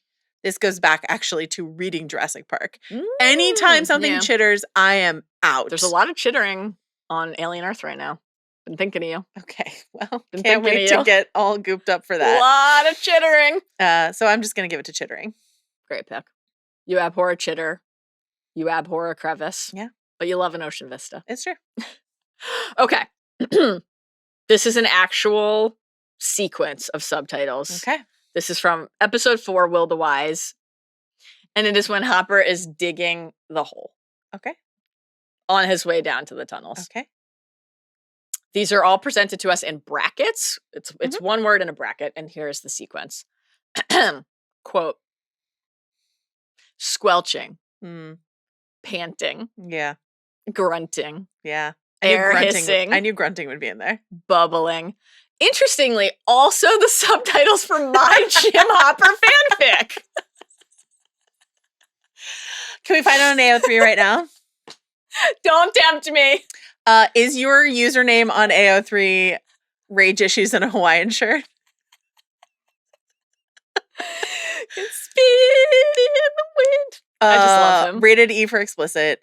Can you give us that again so we can make sure to search for it? Squelching, panting, grunting, air hissing, bubbling. I have no notes. It's really good. No notes. That's really good. Okay, we have 2 categories left. Yeah. Our season MVPs, adult and kid pick, and the most enticing endgame setup or question for season 5 based on this season. Do you want to actually do the MVPs first and save the season 5 for last in case anybody doesn't want to hear that? Okay. Who are your MVPs for this season? Kid? Probably pretty obvious after everyone's listened to this pod, but maybe not. Oh, it's not Dustin. I'm just going back to the well. I'm saying Noah Schnapp. It's Will. Oh, you're doing Bias. Performer again. Okay. Yeah. This is a really good This pick. is Noah's best season. It is. And he's really, really good. And I just feel really sad that he just has to grab his neck for like the next 2 seasons. But like possessed Will. It's fantastic. We talked about him like screeching and flopping on the ground, but like all of the hospital stuff and then the Spy Shack sequence. It cold. Oh, yeah. He is excellent in this season, and the season kind of doesn't work unless Will is this good. He's really good. Yeah, I'm really glad you picked that because I kind of wanted to pick that and intended to, and then I just had this moment where I was like, I don't know, I'm just gonna keep picking my favorites. So sure. I have major points to Will too, but I just have it's for me on the kids front. It just is Dustin and Steve this season. Like I kind of, but Will is right there, and I'm glad you're honoring him. How about for adult? I have a question for you. Yeah. When we do these categories in like season 4, does Steve get like promoted to adult? I think this is a good question. Yeah. At what point do we stop? But maybe we'll have to introduce a 3rd tier. He's a guy with a job. I know, but also as Robin will point out, like how many of your friends are children? Like how many children do you know? Like a question we could ask of Murray as well. You know what I mean? I mean, indeed. Adults? Yeah. I'm gonna go to Sean Astin as Bob Newby. That's a great one. I think that's a great one and a right one. I picked Joyce here in season 1. Mm-hmm. I know I will be picking Hopper here in season 3. Yeah. Like, no question. It's the safest. Vegas took it off the board of the entire rewatch for us. I also picked Hop here, in part because I felt like I wasn't really talking about him like elsewhere today, and that this can maybe be like just a grab bag, but we ended up hitting most of it as we went anyway. I just think he is really crucial to the season, and a lot of the things that like you mentioned early in the episode, the way that he is just such a part of like Joyce's life and Will's life and that shared journey for them. Obviously, like he makes a lot of mistakes and things go wrong with him and Elle, but just that relationship is very crucial to the story overall. Where did the Hopper-Will relationship go? Like he shows up for all of Will's appointments. Yeah. Like, I know. You know, he scoops Will up off the bed and like, you know, carries him out. They basically have to sub because Mike and Elle are reunited in season 3, sub his focus. Yeah. To being like Mike oriented. I guess. Yeah. You know what? Everyone's joking about the runtimes, and I'm sure when it comes to like watching 12 hours for 2 episodes that are 12 hours in a holiday, we're gonna be like, why are these so long? they got a lot of stuff to like spend time on and focus on again. So maybe it's good. I just feel like they forget these things sometimes. And sometimes Yeah. they remember like Elle's relationship with Joyce. You know, like sometimes they remember and then sometimes I feel like they forget. Yeah. That like Hopper and Will he saved him from the Upside Down. Like they're connected and now it's just like Mike and especially in this season, it's so impressive because again, like because Bob is so there and present and they are establishing something really meaningful with Bob and Will, but they can still do it. Yeah. It's a good, it's a good reminder and lesson. Like you don't have to always make the trade-off. Mhm. Do it all. Do it all. That's when the show's at its best. Sometimes doing it all leads to a triple decker Eggo extravaganza, though. So maybe it's not always at its best. Okay. Something to think about. We would be remiss if we didn't mention when he reads Anne of Green Gables to Elle. Very important. I mean, that's a meaningful thing. And I like, that the positive kind of end note thrusting us forward, where he is learning to. After the conversation like this, sometimes I feel like I'm just some kind of black hole or something and talking about Sarah and apologizing for keeping the information about Terry, about Eleven's mom from her. That sweet little moment they share about like Elle's look, bitchin'. And like, I don't hate it, by the way, the whole look. It's kind of cool, bitchin'. And the way he smiles, he's like, okay, sure, bitchin'. And like accepting that she's going to be on her own journey and she's going to be on her, and part of that is discovery and like, who am I and who do I want to be? And that if he's going to be in her life and going to be this father to her and just like a source of love and support, that he has to accept that he doesn't get to decide that. Maybe she should go to school and not just watch soap operas all day. Maybe learning one word a day out of the dictionary is not a substitute for an actual education. It could be your word of the day. Well, listen, rightly you pointed out when we covered season 4 that we find Elle making dioramas of squirrels instead of speaking complete sentences. So like there are consequences. No, I love. But at least Joyce puts her in school, squirrel. It's true. All right, if you don't want to hear anything about season 5, we'll see you for our season 3 pod, whenever that is. Thanks for being here today. All right, if you want to hear about season 5, it's time for our last category. What's most on your mind here on the old Upside Down or Vecna front or any other front based on what you watched in season 2? Like, did you find yourself saying, wait, I have like a real question about this thing on a rewatch and what it might mean for the end? Any theory fodder that was running through your mind? What was most top of mind for you here? 2 things. Tell me. And I already mentioned this to you, but I'm going to do it again off air. Now I'm going to do it on air. Dustin being in a bus in a junkyard with demodogs coming in and the demodog just like easily could have, if not called away, get in through the hatch on the top of the bus. Yeah. And then Dustin and Eddie spent all this time reinforcing the trailer in season 4 and forget to do all of the fucking vents so the bats get in. Well, Dustin, you already did this and fucked up once. What's happening? Do you think that he just misses Dart so badly that he's like repressed? Let me just these lessons as he's repressed his trauma. Let me just could it be that lead my friend to his death by bat. Okay, so there's that. Also, I think Will. Like, what is the payoff going to be for? Yeah, that's mine. Will inhaling a metric shit ton of upside down dust and all the other things. Will and like just in general, kind of the like particles and the particle driven control of the hive mind, the sympathetic sort of Like I was thinking again too. We talked about this in season 4 and we speculated, but haven't mentioned this. But now we're in the safe to talk ahead. I do like all of the kind of like setup for the Russian centric plots. Oh, that we get in this season. For season 3 and 4 that we get in this season. That's pretty well done. In season 4, when we're in Russia and we go through their like lab and their specimens, the swirling particles, like, okay, so obviously we have some interesting stuff on a rewatch that's top of mind for us, was just like, thinking of Vecna discovering what we now think of as the Mind Flayer and like reshaping it and the spiders and the way that everything we learned about Henry and the spiders in season 4. Will describes the Mind Flayer's influence thusly. This is in Will the Wise, episode 4. He says, and he returns to this later in season 2, it's almost more like a feeling. I was like so struck by that on a rewatch after everything we go through in season 4 with Henry. Like, is the nature of the magic and the hive mind control just Vecna's feelings, like his pain and his rage? And then what's the upshot of that, right? Like, what does it mean for somebody's ability to challenge it, countermeasure? What does it mean for maybe somebody being able to break free of it? How much of this is like a kind of passage-esque, like, kill the one, kill the many, which they talk about. You know, we get, obviously, D&D. This is the great, like, Hop, like, it's a kid's game, you know, and Dustin's defense of the manual, and then like, oh, no, yeah, it's just, but like, everything they talk about, right? This is the description of the Mind Flayer.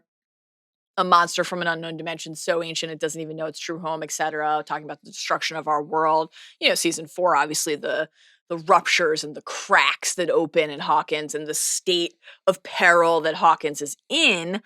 Like, if we kill it, we kill everything it controls, we win, theoretically. Okay, so that should apply to Vecna. We have the whole evolution over the seasons of, like, they think at first Vecna is the Mind Flayer's general. Really, of course, it's the other way around.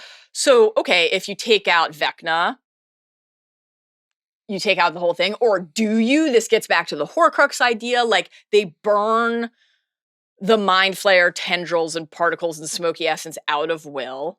I'm like, what? How much of a role is heat gonna play in season 5? But like, that is what stays behind, right? That's what's left in Hawkins when Elle closes the gate. And so that basically sets up the plot of season 3.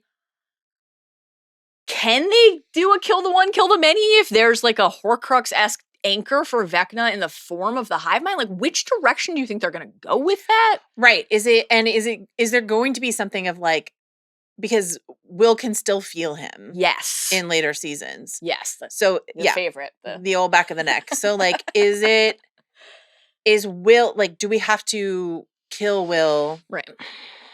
In the Harry way? So does Will have to die? Right. We talked about this a lot in our season 4 pods where I'm just like, I don't know, you can't have, I guess they have a couple of gay kids on the show now, but I'm just like, I don't know if Will's whole plot is like that would be a metaphor for being queer, and then they're just like, and he has to die. I'm like, I don't think so. I don't like it. Yeah. But you know, or does he have to endure a lot of pain or injure himself somehow? Like, is there, you know, something that isn't like Harry, like a permanent death or whatever? Does he have to be, or does Elle, as you've theorized, like, who has to be basically willing and ready to make the sacrifice, but maybe can return from King's Cross? Right. Like, Will says, one of the things we hear in the Will Mike get a little exchange, CPR, perhaps. It's like he's reaching into Hawkins more and more. Obviously, we know from season 4 that is true. That is what's happening. The more he spreads, and from here too, the more connected to him I feel, to your point.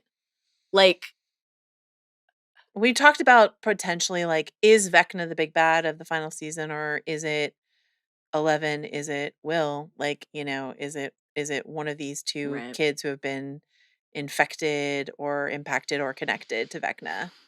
Is it going to be a photo of Barb in the bathroom? Could be. Could be. Do you think that photo of Barb is in the bathroom in the Upside Down? Was it there before Will was abducted or not? I mean, I have to hope that the Upside Down is free of this. It's a blight of Barb's toilet photo because it's thankfully, mercifully locked in time. And I have to assume they only put the photo there after she died. They're if like they had a picture of their living kid next to the shitter. A Barb in every room. Like, maybe there's just a Barb in every room in their household. I don't know. Maybe instead of selling that house, they should raise it. That's terrible. Okay, we did it. Anything on season 2 that we didn't get to in one of the categories that you wanted to mention or that stands out to you? I just want everyone to remember that Jonathan does not shoot with Polaroid. That's just a very important thing that I think someone else has been here. Someone else has been here. Great stuff. Oh, Jonathan. Boy, special stuff coming from Jonathan in season 3. All right, we did it. What a blast. We don't have an exact date yet for season 3, but we're going to continue the journey. We'll do season 3 later, early fall. I mean, it's what? It's late August, so sometime in September. Sometime in September, season 3, and October, season 4. Twice. 2 parts, right? Do we need to split it? Can't we just treat it as one season? We don't have to obey Netflix's I'm just weird going rules. off what we had on the original calendar. That was before one of us That's true. was out for several weeks. We can adjust. And that'll take us right to the new season. Wonderful. Can't wait. All right. We did it. Guess what? We had more help today than just this one random girl. We had a lot of help today. We had it easier than Steve the Hair Harrington. Carlos Cherboga is not in the studio with us today because he's got double pod duty today, but he will be. On the edit. And he helped us with clips, and he was, of course, as present as the tendrils of the mind flayer in every aspect of this. John Jones, here with us today, helping us out. Thank you, John. Arjuna Powell, as also MFA, John. And join me at dinner on the social for this episode. We will see you. Sorry, I didn't mean to step on Arjuna. The best. I'm going to do my Vecna voice. Arjuna. All right, I'm going to work on it before season 4. I've got some time. I've got some time. To learn how to skateboard and work on your Vecna voice. Arjuna. Yeah, that's not happening. All right. Next week, Alien Earth episode 5 and Buffy the Vampire Slayer season fucking 1. Can't wait. See you then. Bye.